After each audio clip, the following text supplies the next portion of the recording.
السلام علیکم بچوں، کیا حال ہے آپ کی؟ میں ناز آپ کے ساتھ ہوں اور آج میں آپ کو قوم عاد کے بارے میں بتاؤں گی کہ حضرت ہود علیہ السلام کو ان کی طرف نبی بنا کر بھیجا گیا تھا۔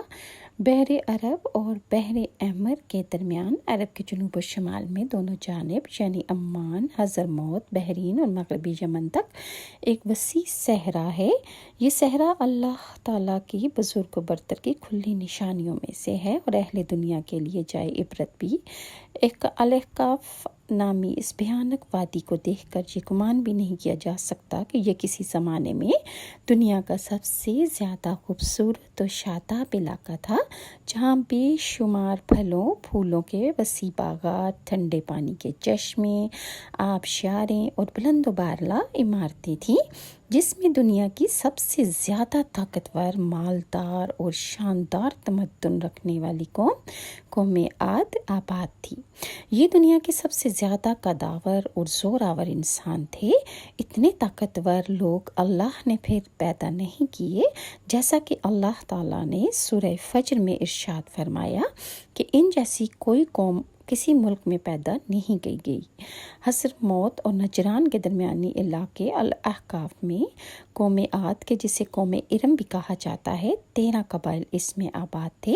قوم عاد کے الاحقاف میں رہنے سے متعلق قرآن کریم میں اللہ تعالیٰ نے ارشاد فرمایا، سورہ الاحقاف میں ہے کہ ہود کو یاد کرو جبکہ اس نے اپنی قوم کو احقاف میں ڈرایا۔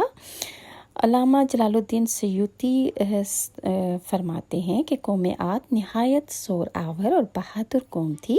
یہ بت پرست تھے۔ ان کے 2 بتوں کے نام حمود اور حب بیان کیے گئے ہیں۔ ابن کثیر نے اپنی تفسیر میں تیسرے بت کا نام سمد بتایا ہے۔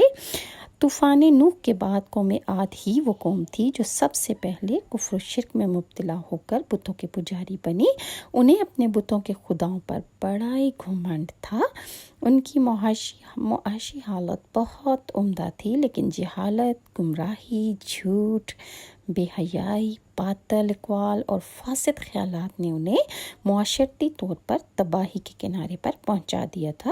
چنانچہ کفر و شرک کے سمندر میں غرق قوم عاد کی بدعمالیاں جب اپنی آخری حدود پار کر گئیں تو اللہ تعالیٰ نے انہی میں سے ایک نیک بندے حضرت ہود کو پیغمبر بنا کر مبعوث فرمایا۔ چنانچہ قرآن کریم میں اللہ کا ارشاد ہے، اور ہم نے قوم عاد کی طرف ان کے بھائی ہود کو بھیجا۔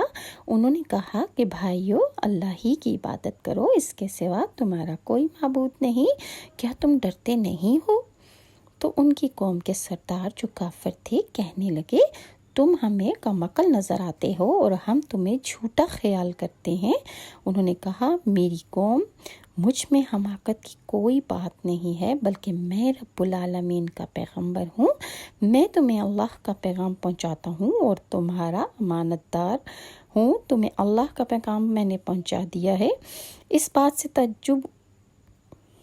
کیا تمہیں اس بات سے تعجب ہوا ہے کہ تم میں سے ایک شخص کے ہاتھ تمہارے پروردگار کی طرف سے تمہارے پاس نصیحت آئی ہے تاکہ وہ تمہیں ڈرائے اور یاد کرو تو جب اس نے تم کو قوم نوح کے بعد سردار بنایا اور ڈیل ڈول میں تم کو پھیلاؤ زیادہ دیا، بس اللہ کی نعمتوں کو یاد کرو تاکہ نصیحت حاصل کر سکو، نجات حاصل کر سکو۔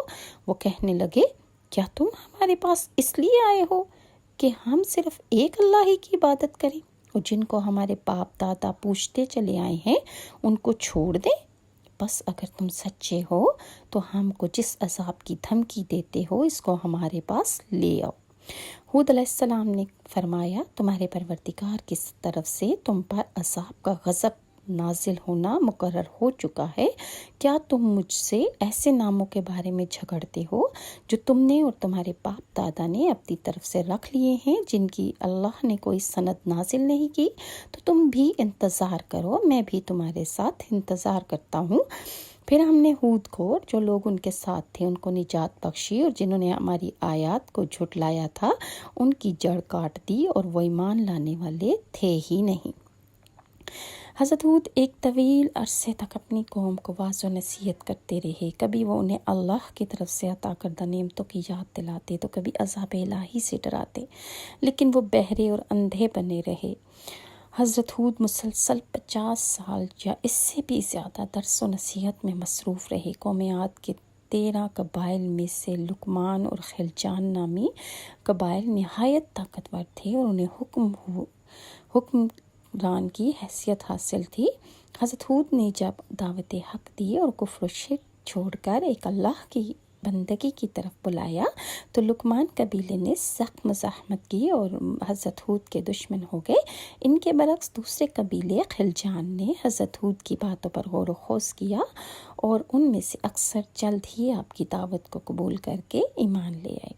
حضرت ہود نے اپنی قوم کو راہ حق پر گامزن کرنے کی ہر ممکن کوشش کی، مگر قوم نے ان کی دعوت قبول کرنے سے انکار کر دیا تو بالآخر انہوں نے بارگاہ الہی میں مدد کے لیے دست دعا دراز کر دیے، جسے قرآن کریم نے سورہ مومنون میں یوں بیان فرمایا کہ نبی نے دعا کی کہ اے پروردگار، انہوں نے مجھے جھوٹا کہا ہے پر تو میری مدد فرما۔ اللہ نے اپنے نبی کی فریاد کے جواب میں فرمایا، سورہ مومنین آیت 40 میں ہے کہ اے نبی، یہ بہت جلد اپنے کیے پر پچھتانے لگیں گے۔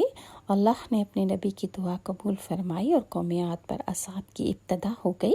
بادلوں کے فرشتوں کو حکم دیا کہ اب بارش نہ برسائی جائے، چشموں کے فرشتوں کو حکم دیا کہ ان کے ٹھنڈے میٹھے اور شفاف پانی سے لبریز چشموں اور آبشاروں کو خشک کر دو۔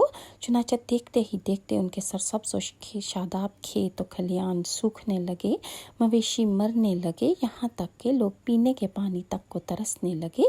کثیر تعداد میں پیدا ہونے والے پھل اور اناج ناپید ہو گئے۔ پوری قوم خشک سالی کا شکار ہو کر بدحال اور پریشان ہو گئی۔ یہ سلسلہ مسلسل 3 سال تک جاری رہا۔ حضرت ہود سے اپنی قوم کی یہ پریشانی دیکھی نہ جاتی تھی۔ اب بہت افسردہ اور بہت پریشان رہتے اور پھر ایک دن انہوں نے اپنی قوم سے فرمایا، اے میری قوم کے لوگو، تم اپنے پالنے والے سے بخشش مانگو، اس کے آگے توبہ استغفار کرو، وہ تم پر آسمان سے موسلا دھار می برسائے گا اور تمہاری طاقت و قوت میں اضافہ فرمائے گا، اور دیکھو گناہ گار بن کر روگردانی نہ کرو۔ قرآن کریم اور احادیث میں توبہ استغفار کے بڑے فائدے بیان فرمائے ہیں، اور حدیث ہے کہ جو پابندی سے استغفار کرتا ہے اللہ تعالیٰ اس کے لیے ہر فکر اور حق سے کشادگی سے ہر تنگی سے راستہ بنا دیتا ہے، اور اسے اللہ تعالیٰ وہاں سے روزی عطا کرتا ہے جو انسان کے وہم و گمان میں بھی نہیں ہوتی۔ تو حضرت ہود کے لاکھ سمجھانے کے باوجود اس قوم پر کوئی اثر نہ ہوا، بلکہ ڈھٹائی کا مظاہرہ کرتے ہوئے کہنے لگے کہ ہم محض تیرے کہنے پر اپنے آباء و اجداد اور اپنے ان معبودوں کو کیوں چھوڑیں۔ قرآن کریم نے اسے یوں بیان فرمایا، اے ہود، تم ہمارے پاس کوئی دلیل تو لائے نہیں، اور ہم تمہارے کہنے سے اپنے معبودوں کو چھوڑنے والے ہیں اور نہ ہم ایمان لانے والے، بلکہ ہم تو یہ سمجھتے ہیں کہ ہمارے پاس کسی معبود نے تمہیں آسیب زدہ کر دیا ہے۔ عذاب الہی کے ابتدائی مراحل میں خشک سالی نے قوم عاد کی حالت بدتر کر دی۔ پیارے بچوں، قوم عاد کا عذاب کیسے شروع ہوا، انشاءاللہ آپ نیکسٹ ویڈیو میں ضرور سنیے گا کہ قوم عاد پر اللہ تعالیٰ نے کیا عذاب نازل کیا۔ پیارے بچوں، اگر آپ کو میرا یہ چینل اچھا لگتا ہے تو اسے لائک اور سبسکرائب ضرور کیجیے گا۔